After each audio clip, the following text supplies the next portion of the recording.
What does the adverb modify? Welcome to the Word of Mouth English Studio channel, where we discuss all things grammar, accuracy, and writing techniques. In today's training video for B1 intermediate English users, we'll be discussing the role and function of the adverb in context of a sentence. And we'll be answering the question a lot of my students regularly ask me at B1 intermediate level.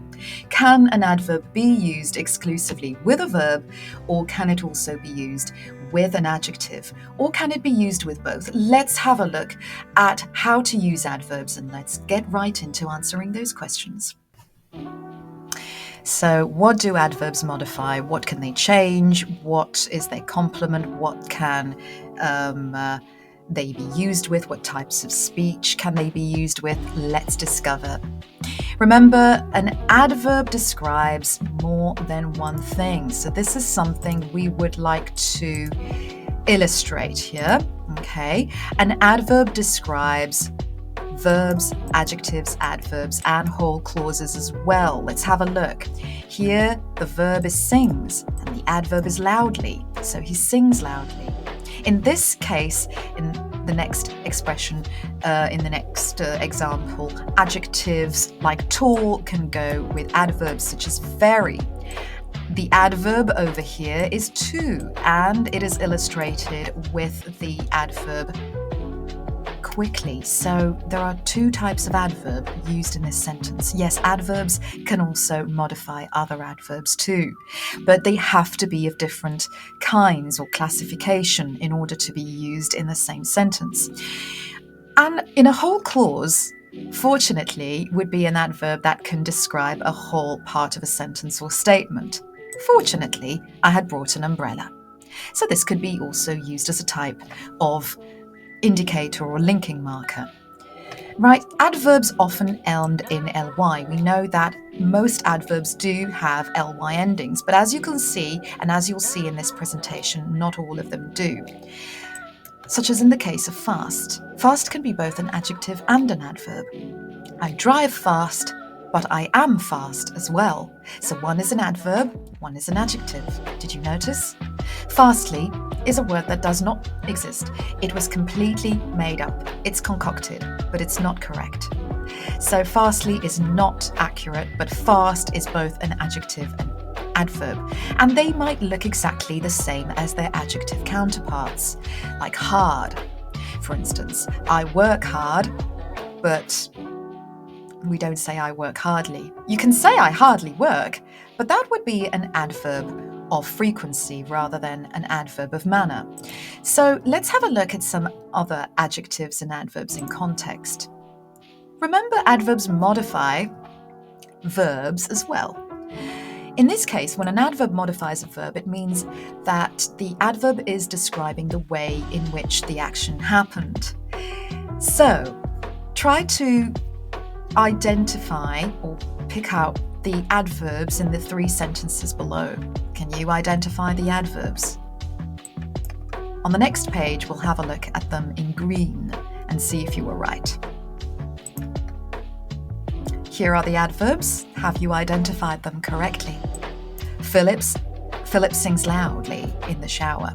Not he sings loud, but loudly. So loudly here is the adverb. It's modifying the verb sings. My cat waits impatiently for his food. So impatiently is the adverb, and it describes its verb. It waits impatiently. How will you consider my suggestion? I'll seriously consider it. Or you can also say, I'll consider your suggestion seriously, because this is a type of adverb, the adverb of manner, that can be variable. It is a little more flexible than other type of adverbs. Okay, so there are 7 classifications of adverb, and it's important to learn which adverb you're using in context so that you'll know whether the adverb comes before or after the verbs, as shown in these 2 sentences where we have verb first followed by an adverb.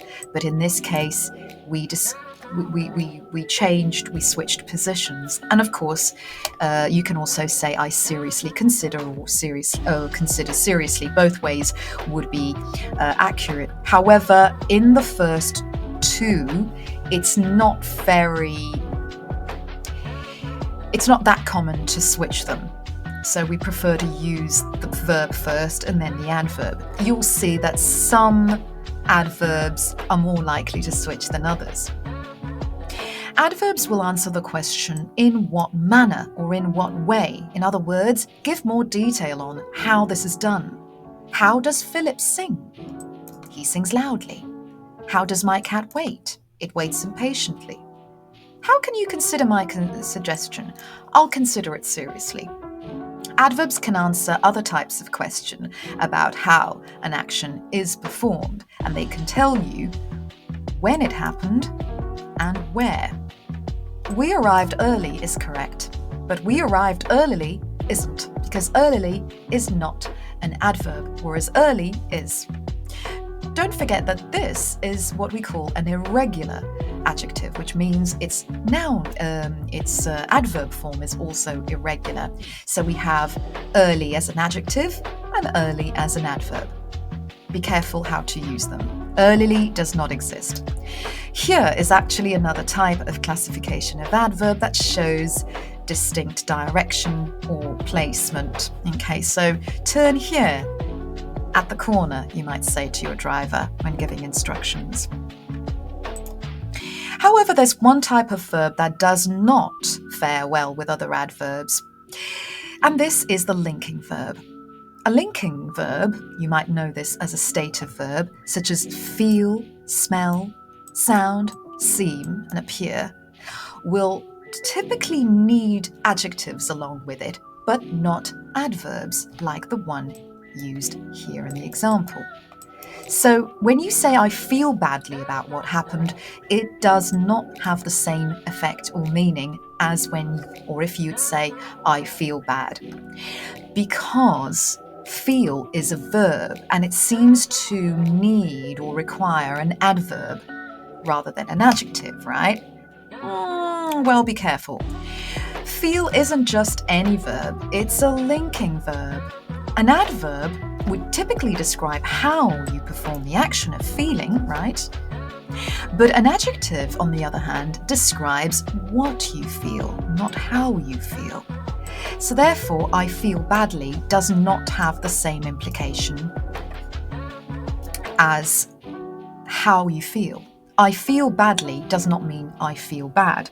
Okay, so what's the difference? I feel badly would mean that you're bad at feeling things. What? Yeah, perhaps, I don't know, your sensitivity doesn't work to the same heights as everybody else's sensitivity. You don't feel in the same way some people feel. What do you mean? This is literal.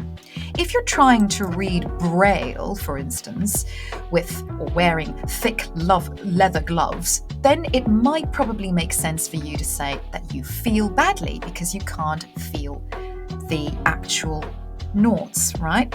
Or the Braille. But if you're trying to say that you're experiencing negative emotion, if it's feeling or emotion or sensation you're trying to convey, then bad, which is the adjective, is possibly the word you're looking for here to go along with the word feel.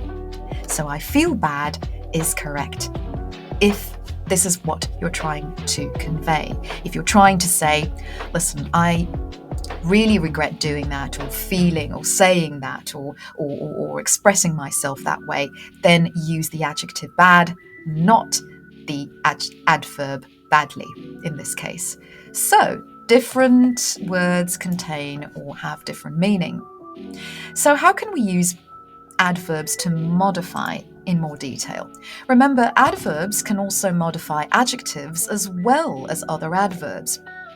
And often the purpose of the adverb that you're using is to add a certain intensity or element of expression, or to heighten something's description. Okay, so instead of saying simply the woman is pretty, Why not add another adverb to modify this adjective? She's quite pretty, not just pretty alone. So yeah, you're giving descriptions, but you're giving further descriptions and trying to be more accurate. This book is more interesting than the last one. The weather report is almost always right.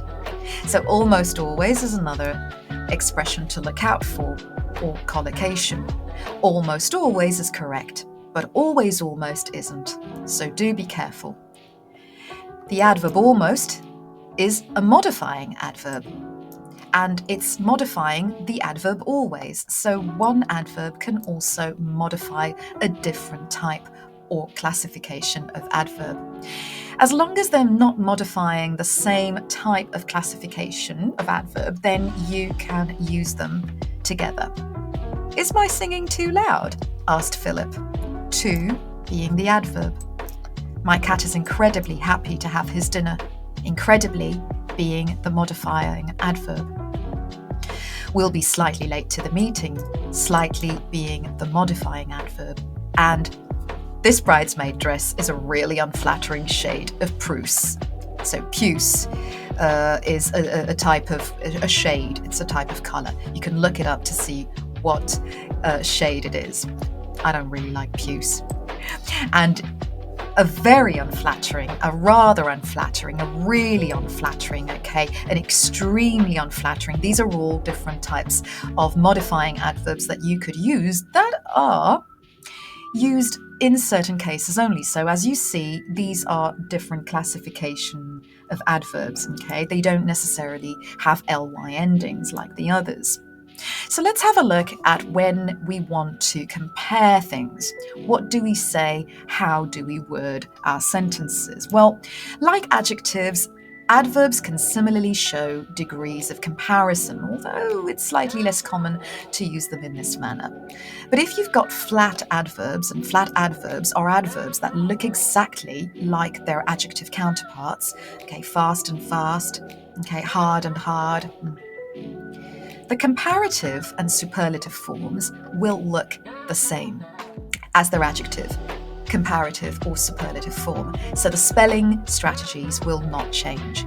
It's usually better to use stronger adverbs or stronger adjectives and verbs in this case, rather than simply relying on your comparative forms or your superlative forms. Let's look at some good examples here. Now, absolute adverbs describe something in its own right. For instance, he has a warm smile, so warm is the adjective, warmly is the adverb, he smiled warmly. Hasty is the adjective. Okay, so he wrote hastily, that would be the adverb. Right, so how do we use these in other contexts? If you want to make a comparative form of an adverb ending in ly, simply add more to your sentence.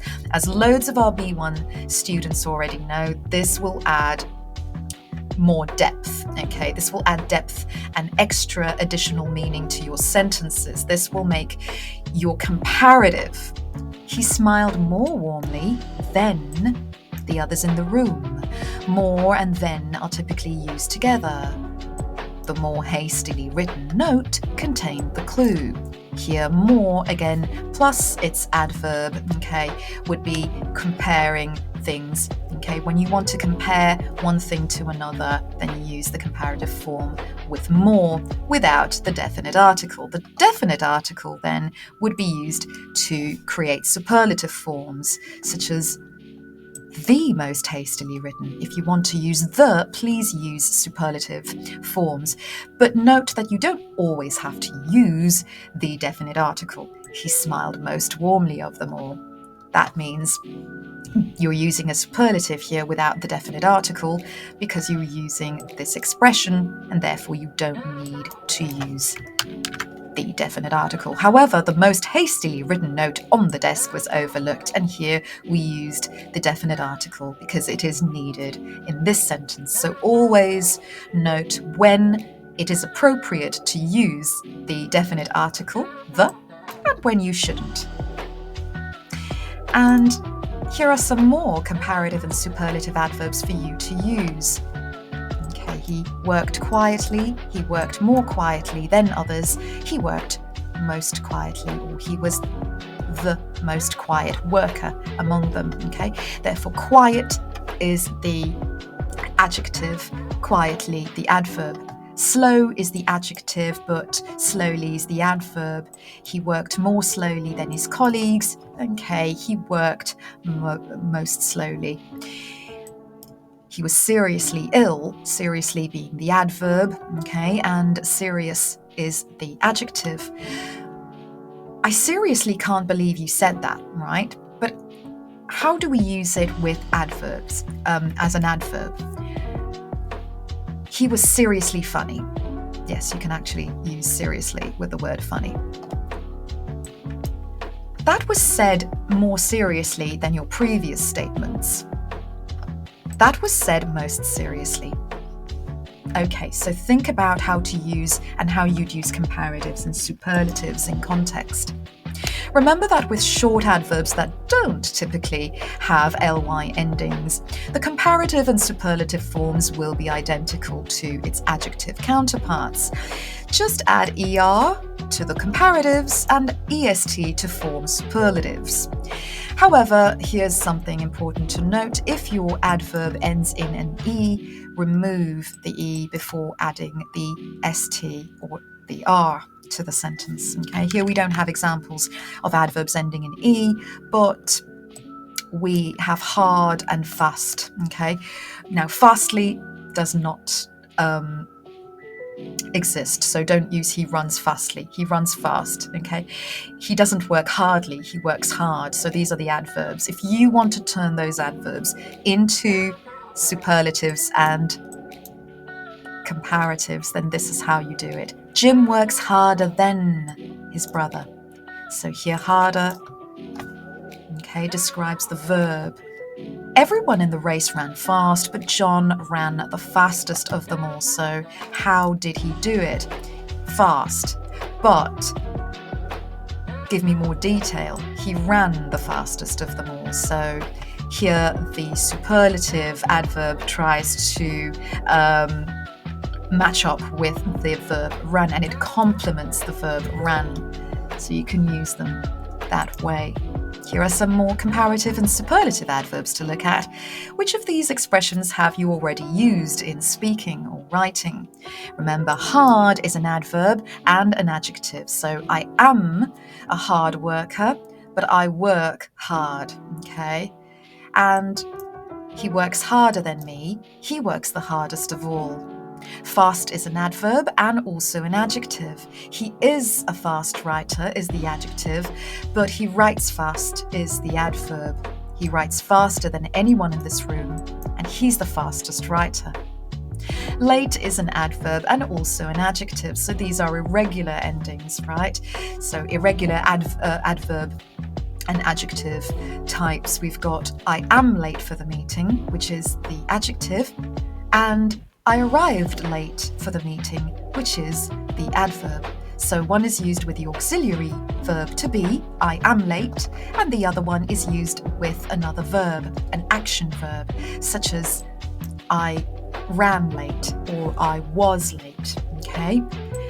I was later than anyone else, or I arrived later than anyone else, and I was the latest, or I arrived the latest out of them all.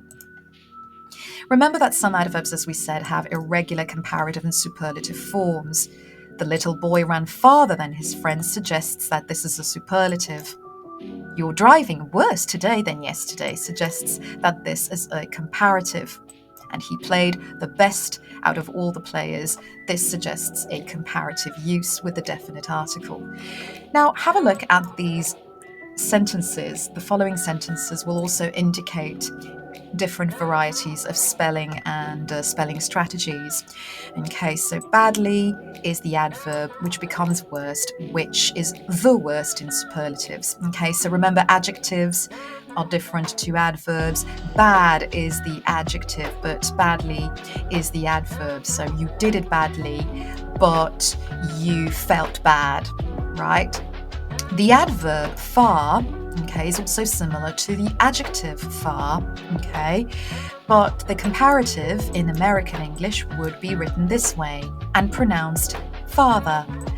The comparative in the British English format would be written this way and pronounced further. So therefore, the farthest and the furthest are the superlatives. Okay, so he had little time, right? Little in that case would be an adjective, but he did little to help solve the crime. He did little to help is the adverb. Okay, over there, little would be the adverb because it's used with the action verb. He did less than the others, and he did the least out of them all. And here's another controversial one. Do we say, I feel good, or I feel well? Do we say, I am good, or do we say, I'm well? Well, according to the Cambridge English Dictionary, this has changed a bit now because many years ago we used to say, I feel good, or I am good. Nowadays, when somebody asks you, how are you, John? You might say, I'm good, and that's because it's colloquial. So now it's more accepted. But your English tutor might still say, please use the right form whenever dealing with clients, customers, or people of importance. So I'm well, thank you, not I'm good. And that is also an adverb. Whereas I'm better than I was yesterday, and comparatively, I'm the best. So I'll leave you with an expression that one of my teachers in secondary school had written on my school leaving diary many years ago. She wrote, good, better, best. May you never rest until your good is better and your better is best. And with that, I leave you today. Thank you very much for watching today. If you would like to book a group or private session with me, then please visit my website at womslearnenglish.com to book your live interactive online lesson on Microsoft Teams.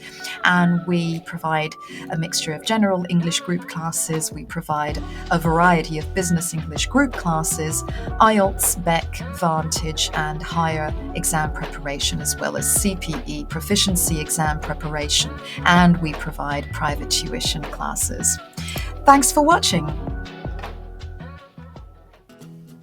Thank you for watching today's training video. If you liked it, and we hope you liked it, please give it a thumbs up and subscribe to my channel for more details and information on technical writing and grammar, structure, and lots of other things that we discuss on this channel. If you've got any suggestions to make, then please leave a comment below. We'd like to hear more from you. Perhaps if you would like to give me any suggestions on what the next video should be about, let us know in the comments below. Thank you. Subscribe to my channel and see you next time.